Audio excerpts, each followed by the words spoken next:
একটা মুহূর্ত ভাবুন, আজ যদি আপনার মৃত্যু হয়, আজ রাতটাই হবে আপনার কবরের প্রথম রাত। সেই অন্ধকার কবরের ভিতরে আপনার সাথে কি ঘটবে?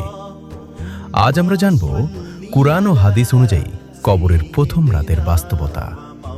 যখন মানুষের মৃত্যুর সময় আসে, তখন আল্লাহ ফেরেশতা পাঠান তার রূহ বের করার জন্য। যদি মানুষটি নেককার হয়, তাহলে ফেরেশতারা তাকে সুসংবাদ দেয় এবং তার রূহ সহজে বের হয়ে যায়। কিন্তু যদি সে গুনাহগার হয়, তাহলে তার রূহ খুব কষ্টের সাথে বের করা হয়।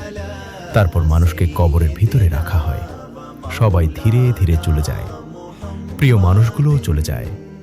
চারদিকে শুধু অন্ধকার আর নিঃশব্দ নীরবতা। সেই মুহূর্তে মানুষ বুঝতে পারে দুনিয়ার জীবন শেষ হয়ে গেছে। এরপর কবরের ভিতরে আসে দুজন ফেরেশতা। তাদের নাম মুনকার এবং নাকির।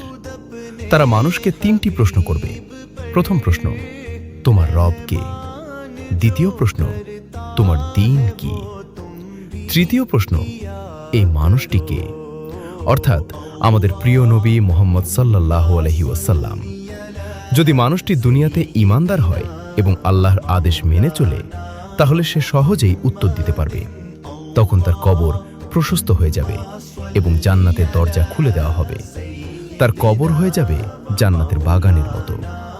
কিন্তু যদি মানুষটি গুনাহগার হয় এবং আল্লাহর অবাধ্য হয়, তাহলে সে কোনো উত্তর দিতে পারবে না।